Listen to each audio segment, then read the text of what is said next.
But I wanted to talk a little bit though about, even though the Democrats are in a better position than they would have been had the Republicans not reversed Roe v. Wade, they still have significant challenges ahead of them.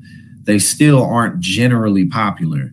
The doors are opening for more progressive policy decisions to be made. But generally speaking, Biden's popularity is going up, but it's not like he's sitting at like a 60, 70% approval rating. He's, in the high 40s. He's cracking that 50%, which, if he ever got that in school, that's an F. So, it's not like they're outrageously popular. And it's not like Republican tactics don't work, at least on their base, and people who may be just sick of Donald Trump and may be ready to latch on to somebody else who may see Joe Biden as some type of a zombie because, well, let's be serious, he kind of is.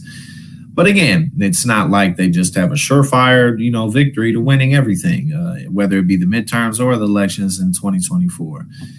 But the Democrats, really their biggest challenge is going to be the economy. Whatever the Fed jacking up interest rates, also just the state of the economy not being good anyway. Inflation being up due to the supply chain crisis and corporate America arbitrarily raising their prices, also in response to that.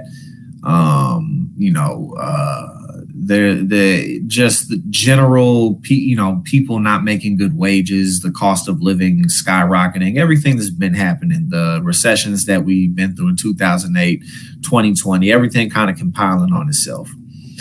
The Democrats are going to have to answer to that. And if they put together a good plan and put together a good package to, kind of combat against Republicans, then they should be relatively decent and well off, because the reality of the Republican Party is that currently, they're anti-science, they're anti-LGBTQ, they're anti-Black, they're anti-Latino. They are completely against the minimum wage at all. Over 60% of Republican voters, according to a recent poll. I'll put it up in the cards after I do this live podcast because I just got this off, I remember. But I'll put this in my next video, the poll that you can link to.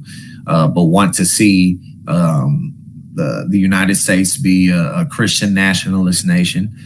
The Republican Party really just stepping across the line supporting Donald Trump too much in terms of just building up political attacks against them. That's a very easy attack, like in terms of them having no credibility. Obviously, the Roe v. Wade reversal and, the Republican states that have put forth laws that basically make abortion legal at conception without exceptions for rape victims or victims of incest or women who maybe have ectopic pregnancies or something similar like that. And just them being against doing anything about fixing the drug war, them being against even legalizing marijuana at this point. Pretty much the list just goes on and on of them being against benefits programs.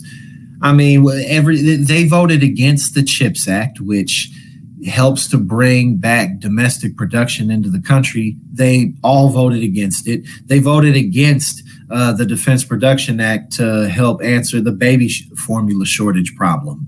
They were complaining about the baby shortage problem, and they're using this in their platform moving forward, but they voted against it. Well, why? Well, because the Democrats did it, so they have to vote against it. So it's very easy to put together an anti-Republican campaign, even for the corporate Democrats. The Republicans are shooting themselves in the foot so bad, it's just ridiculous. I mean, we got Lindsey Graham, who put forth this 15-week federal abortion ban, and he's fighting for it. Even Republicans in the party are like, bro, what are you doing? He's fighting for it. He's like, no, I think this will do well. And then Ted Cruz and others who are suing a popular, Biden's student loan forgiveness, they can whine and cry and bitch all they want, but their arguments are so easy to bat down. And it's a popular move that Biden made. So them suing against it is not popular with the people. So again, that they can't help themselves but to do things that are unpopular. You know what I mean? So let's go over a little bit of their platform for going into 2024 in the midterms. So, an economy that's strong. Okay, what the hell does that mean? Because I already said they're against the minimum wage at all. They don't want to address.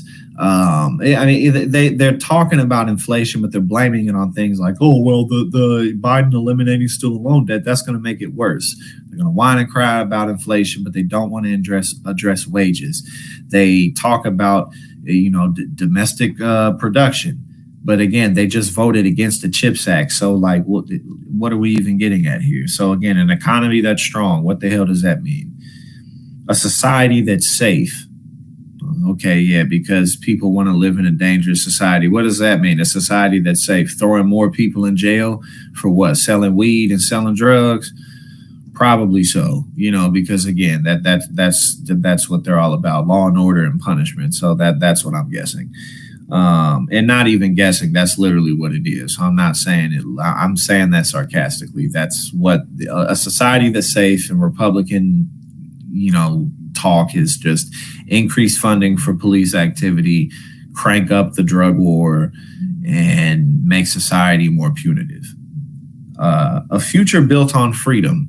A future built on freedom, again, even though you're against legalizing anything, you're against legalizing marijuana, and you want to make the drug war even heavier. So there's that. And then you have a government that's accountable.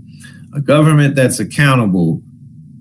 What are you talking about? Other than Liz Cheney and literally a handful of other Republicans, like all of you are pretending like, oh, there's nothing to see here with Donald Trump and everything else that's been going on with the Republican Party. So that's the reality of the Republicans right now. But the biggest challenge that Democrats are going to have is addressing the economy moving forward. But Ron DeSantis and Donald Trump, again, they're already moving at it. And honestly, if we still have 2 years left before the 2024 presidential elections.